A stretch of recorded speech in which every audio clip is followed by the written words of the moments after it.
Taşları kazar, zamanı yandıran, tacı da puldular, tacı da puldur.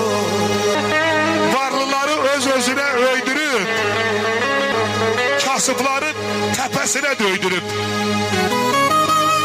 Varlıya bəzəklə min don geydirib. Gündə bir bəzəyə vurursan, ey pul.